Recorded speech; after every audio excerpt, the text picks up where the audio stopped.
ക്രിസ്തുവിന്റെ വരവ് എങ്ങനെയായിരിക്കും? ബൈബിളിന്റെ ഉത്തരമെന്താണെന്ന് നോക്കാം. ഭൂമിയിലെ മനുഷ്യരെ ന്യായം വിധിക്കുന്നതിന് ഭാവിയിൽ ക്രിസ്തു വരുന്നതിനെക്കുറിച്ചുള്ള അനേകം പരാമർശങ്ങൾ തിരുവെഴുത്തുകളിലുണ്ട്. ഉദാഹരണത്തിന് മത്തായി 25:31-33. അവിടെ ഇങ്ങനെ പറയുന്നു: മനുഷ്യപുത്രൻ, അതായത് ക്രിസ്തു യേശു, സകല ദൂതന്മാരോടുമൊപ്പം തന്റെ മഹത്വത്തിൽ വരുമ്പോൾ അവൻ തന്റെ മഹിമയാർന്ന സിംഹാസനത്തിലിരിക്കും. സകല ജനതകളും അവന്റെ മുമ്പാകെ ഒരുമിച്ചു കൂട്ടപ്പെടും. ഇടയൻ കോലാടുകളിൽ നിന്ന് ചെമ്മരിയാടുകളെ വേർതിരിക്കുന്നതുപോലെ അവൻ ആളുകളെ തമ്മിൽ വേർതിരിക്കും. അവൻ ചെമ്മരിയാടുകളെ തന്റെ വലത്തും കോലാടുകളെ തന്റെ ഇടത്തും നിർത്തും. മനുഷ്യചരിത്രത്തിൽ ഇന്നോളം ഉണ്ടായിട്ടില്ലാത്ത ഒരു മഹാകഷ്ടത്തിന്റെ ഭാഗമായിട്ടായിരിക്കും ന്യായവിധിയുടെ ഈ സമയം വരുന്നത്.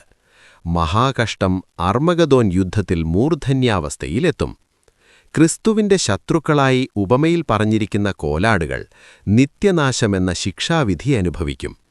നേരെമറിച്ച് ക്രിസ്തുവിന്റെ വിശ്വസ്തദാസന്മാർ, അതായത് ചെമ്മരിയാടുകൾ, നിത്യജീവന് അവകാശികളാകും. മത്തായി 25:46. ക്രിസ്തു എപ്പോഴാണ് വരുന്നത്? യേശു പറഞ്ഞു, ആ നാളും നാഴികയും ആർക്കുമറിയില്ല. എന്നിരുന്നാലും യേശു തന്റെ വരവിലേക്ക് നയിക്കുന്ന കാലഘട്ടത്തെ തിരിച്ചറിയിക്കുന്നതും മനുഷ്യർക്ക് കാണാൻ കഴിയുന്നതുമായ ഒരു സംയുക്ത അടയാളത്തെക്കുറിച്ച് പറഞ്ഞു. മത്തായി 24:3-7-14, ലൂക്കോസ് 21:10-11. ക്രിസ്തു വരുന്നത് ആത്മശരീരത്തിലോ ജഡശരീരത്തിലോ? യേശു പുനരുത്ഥാനം പ്രാപിച്ചത് ആത്മശരീരത്തോടെ ആയതിനാൽ വരുന്നതും അതേ ആത്മശരീരത്തോടെ തന്നെയായിരിക്കും, ജഡശരീരത്തിലല്ല.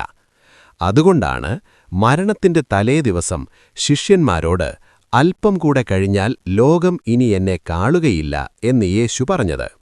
യോഹന്നാൻ 14:19.